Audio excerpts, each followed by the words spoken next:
அவை அனைத்திற்கும் மேலாக இயேசு கிறிஸ்துவிற்கு, பைபிள் என்பதை இயேசு வழங்கியதாகத்தானே சொல்லப்படுகிறது. இயேசு கிறிஸ்து எதை வழங்கினாரோ அது இருக்கிறதா? இயேசுவுக்கு கர்த்தர் எதை கொடுத்தாரோ அந்த வேதம் இருக்கிறதா? அந்த புத்தகம் உங்களிடத்திலே பாதுகாப்பாக இருக்கிறதா? மத்தேயு 4:23 இயேசு கிறிஸ்து ராஜ்யத்தின் சுவிசேஷத்தை பிரசங்கித்தார் என்று சொல்லப்பட்டிருக்கிறது. அந்த ராஜ்யத்தின் சுவிசேஷத்தை எங்கே?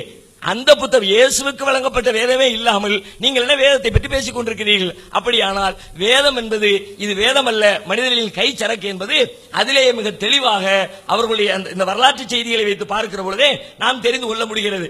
இன்னொரு விஷயம் அவர் சொன்னார், இயேசுவுக்கு கொடுத்த சுவிசேஷம் எங்கே, இயேசுவுக்கு கொடுத்த வேதம் எங்க? முதலாவது நீங்க என்ன செய்யுங்க, பைபிள்ல இருந்து இயேசுவுக்கு ஒரு வேதம் கொடுக்கப்பட்டது. அவர் இப்படி ஒரு வேதம் வச்சிருந்தாரு. அது ஃபர்ஸ்ட் அவர் என்ன செய்யணும், அவர் வேத புஸ்தகமா இப்படி ஒண்ணு வச்சிருந்தாரு, அது இப்ப இல்ல அப்படி சொல்லுங்க, சரிங்களா? அப்ப அதுக்கு பதில் சொல்லுவோம். ராஜ்யத்தின் சுவிசேஷம் அப்படின்னு ஒரு புத்தகம் இருந்துச்சா, அது புத்தகமா, அதுக்கு என்ன ஆதாரம், அதை முதல்ல சொல்லுங்க அப்படின்னாங்க. ராஜ்யத்தின் சுவிசேஷத்தை இயேசு பிரசங்கித்தார் என்று இருக்கிறது. அதுக்குரிய வசன எண்களை எல்லாத்தையும் சொல்லி காட்டணும். அதைத்தான் அவர் மக்களுக்கு உபதேசித்திருக்கிறார். சுவிசேஷம்னாலே புக்குக்கு தான் பேரை வச்சிருக்கிறீங்க. பல்வேறு புத்தகங்களுக்கு அதில் சொல்லப்பட்டிருக்கிற வேதத்தினுடைய பல்வேறு வேதங்களுக்கு சுவிசேஷம் என்று சொல்லி இருக்கிறீர்கள். அவர் ராஜ்யத்தின் சுவிசேஷத்தை பிரசங்கித்தார். அவர் பிரசங்கித்த அந்த சுவிசேஷம், அந்த புத்தகத்தை எங்கன்றதா எங்களுடைய கேள்வி. அது புத்தகமாக இருந்ததா என்று கேட்டால் புத்தகம் என்று தானே சொல்லுகிறது, சுவிசேஷம் என்று தானே சொல்லப்பட்டிருக்கிறது. அதே கேள்வியை திரும்ப எங்களிடத்தில் கேட்டால் நீங்கள் தான் அதற்கு பதிலளிக்க வேண்டும். அடுத்து இந்த இன்னும் சில பட்டியலை போட்டு, காத்தானின் பிரபந்தம், இந்த மாதிரி பல்வேறு பட்டியல்களை போட்டு யாசேரின் புஸ்தகம் இதுவெல்லாம் இருந்ததாக பைபிள் சொல்லுகிறது. அந்த புத்தகங்கள் எல்லாம் எங்கே போயிற்று என்று கேள்வி எழுப்பணும். இதுவெல்லாம் ஏற்கனவே பைபிளில் இருந்தது என்பதற்கு ஆதாரத்தை காட்டுங்கள். அதுக்கு பிறகு நாங்க நீக்கப்பட்டுச்சா, இருக்குதா இல்லையா, எப்படி போச்சுன்னு பதில் சொல்றோங்கிறாங்க. நாங்க எதுக்கு அந்த கேள்வியை முன்வைக்கிறோம்? இந்த புஸ்தகத்தை பற்றி பைபிள் பேசுகிறது, யாசேரின் புஸ்தகத்தை பற்றி பைபிள் பேசுகிறது, காத்தானின் பிரபந்தத்தை பற்றி பைபிள் பேசுகிறது. எப்படி பேசுகிறது? அதிலே இவ்வாறு சொல்லப்பட்டிருக்கிறது, இந்த புத்தகத்தில் இப்படி சொல்லப்பட்டிருக்கிறது, காத்தானின் பிரபந்தத்தில் இப்படி இருக்கிறது, நாத்தானின் தீர்க்க தரிசனத்தில் இப்படி இருக்கிறது அப்படின்னு மேற்கோள் காட்டி பைபிள் தான் பேசுகிறது. பைபிளில் ஒரு புத்தகம் மேற்கோள் காட்டப்படும் என்று சொன்னால் அதை சரி செய்வதற்கு அது இருந்தா தானே பார்க்க முடியும். அது இருக்கா இல்லையா எப்படி கண்டுபிடிப்போம்? ஆத்தான் புத்தகத்தில் இருக்குன்னு வந்துருச்சு, இருக்கா இல்லையான்னு எப்படி டெஸ்ட் பண்றது, எப்படி அதை ஒத்து பார்ப்பது? அதை காட்டுனா நான் சொன்ன மாதிரி இருக்கு, பைபிள்ல சொன்ன மாதிரி நாத்தானின் புத்தகத்தில் இருக்கிறது, பைபிள்ல சொன்னபடி ஆசிரியரின் புத்தகத்தில் இருக்கிறது. இதை பார்த்து தானே ஒப்பிட முடியும். உங்களுடைய பைபிள் தான் சொல்லுகிறது அந்த புத்தகத்தை பத்தி. அப்ப அந்த புத்தகத்தை எங்க காணமேன்னு கேட்டா ஒன்னு தனியா வச்சிருக்கோம்னு காட்டுங்க. பைபிள்ல இல்லை என்று சொன்னாலும் தனியாக நாங்கள் தொகுத்து வைத்திருக்கோம், அப்படியாவது காட்டுங்க. அதையும் காட்டாம அது இருந்தது என்பதற்கு ஆதாரத்தை காட்டுங்கள். இருந்தது என்பதற்கு அதுதான் சொல்லுகிறது, இப்படி ஒரு புத்தகம் இருந்தது, அந்த புத்தகத்திலே இப்படி இருந்தது, பைபிள் தானே சொல்லிச்சு, நாங்களா சொன்னோம். அதுவே ஆதாரம். ஏற்கனவே இறைவன் இந்த புத்தகங்களை வழங்கி இருக்கிறார், அதனால் தான் அதை மேற்கோள் காட்டுகிறார். அதில் செக் பண்ணி பார்ப்பதற்கு வாய்ப்பு வேண்டும் என்று சொன்னால் அதை நீங்க கொண்டு வந்தால் தான் முடியும் என்பதற்காகத்தான் இந்த கேள்விகளை நாம முன்வைத்திருக்கோம் என்பதை நினைவிற்கு கொண்டு வருகிறேன். சகோதரர்களே, கடந்த அமர்விலே சில காமெடியான சில நிகழ்ச்சியெல்லாம் பார்த்திருப்பீங்க. ராஜ்யத்தின் சுவிசேஷம் என்று சொன்னால் ஒரு அழகான விளக்கம் கொடுத்தாங்க. அது ஒரு புஸ்தகம், மத்தேயு சுவிசேஷம், அந்த வார்த்தையை வச்சுக்கிட்டு சொல்றாரு. சுவிசேஷம் என்றால் என்னவென்றே தெரியாதவங்க எல்லாம் எது சுவிசேஷம் பேசிக்கிட்டு இருக்காங்க. சுவிசேஷம் என்று சொன்னால் நற்செய்தி, இயேசு சிலுவையில் பட்ட பாடுகளை சொல்லுவதுதான் சுவிசேஷம். இந்த சுவிசேஷம் எங்க இருக்கு? மத்தேயுக்குள்ள ராஜ்யத்தின் சுவிசேஷம் இருக்கு, மார்க்குக்குள்ள இருக்கு, லூக்காக்குள்ள இருக்கு, யோவானுக்குள்ள இருக்கு. இது எல்லாமே ராஜ்யத்தின் சுவிசேஷங்களை உள்ளடக்கிய புஸ்தகங்கள். இவங்க நினைச்சுக்கிட்டாங்க மத்தேயு ராஜ்யத்தின் சுவிசேஷம் சொன்னா அது ஒரு தனி புஸ்தகம் போல என்று சொல்லி. இது எதை காட்டுகிறது? இவருடைய அறியாமையை வெளிப்படுத்திக் கொண்டிருக்கிறார்கள், ஒன்றும் புரிந்து கொள்ளாமல் இவர்கள் குற்றச்சாட்டை வைக்கிறார்கள் என்பது விளங்கிக் கொள்கிறோம்.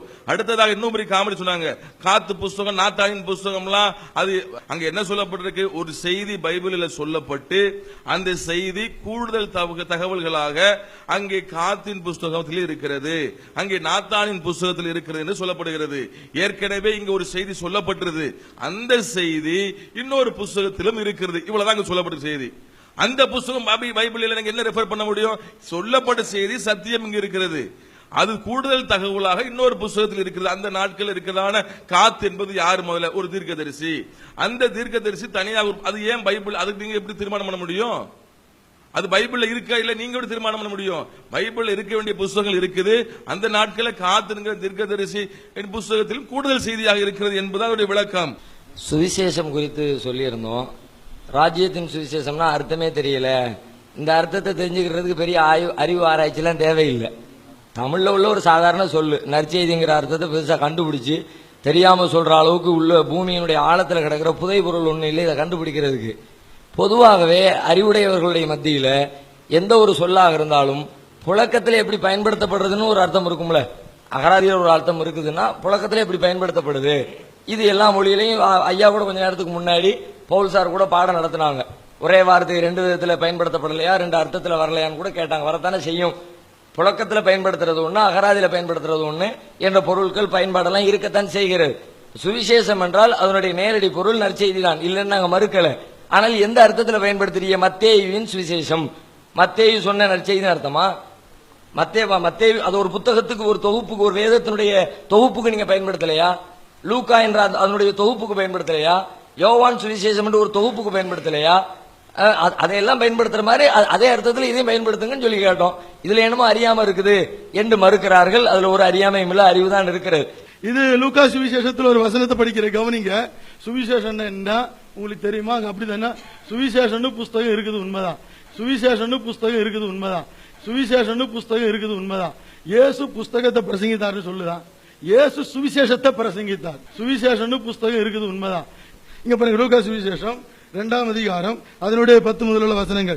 தேவதூதன் அவர்களை நோக்கி, பயப்படாதிருங்கள், இதோ எல்லா ஜனத்துக்கும் மிகுந்த சந்தோஷத்தை உண்டாக்கும் நற்செய்தியை உங்களுக்கு அறிவிக்கிறேன். இன்று கர்த்தராகிய கிறிஸ்து என்னும் இரட்சகர் உங்களுக்கு தாவீதின் ஊரிலே பிறந்திருக்கிறார். இது நற்செய்தி. இந்த நற்செய்தியை அவரும் பிரசங்கிச்சாரு. அவ்வளவுதான். அவர் அங்க தனியா ஒண்ணு எழுதணும்னு அங்க எழுதல. சரிங்களா? சுவிசேஷன் புஸ்தகம் இருக்குது, உண்மைதான். சுவிசேஷன் புஸ்தகம் இருக்குது, உண்மைதான். சுவிசேஷம் என்பது ஒரு புத்தகம்தான் என்பதை அவர்கள் தங்களுடைய வாய்களாலேயே ஒப்புக்கொண்டு விட்டனர். இயேசு ராஜ்யத்தின் சுவிசேஷத்தை ஜெப ஆலயங்களில் பிரசங்கித்தார் என்று பைபிள் தெளிவாக குறிப்பிட்டு காட்டுகின்றது. அப்படியானால் இயேசு பிரசங்கித்த ராஜ்யத்தின் சுவிசேஷம் எங்கே? இயேசு பிரசங்கித்த ராஜ்யத்தின் சுவிசேஷத்தை இருட்டடிப்பு செய்துவிட்டு மத்தேயு சுவிசேஷம், மார்க்கு சுவிசேஷம், லூக்கா சுவிசேஷம் என்று சொல்லி இவர்களாக புதிய சுவிசேஷங்களை எழுதி வைத்து இயேசு கொண்டு வந்த ராஜ்யத்தின் சுவிசேஷத்தை முழுவதுமாக இவர்கள் இருட்டடிப்பு செய்து விட்டார்கள் என்பது இதன் மூலமாக நிரூபணமாகிவிட்டது.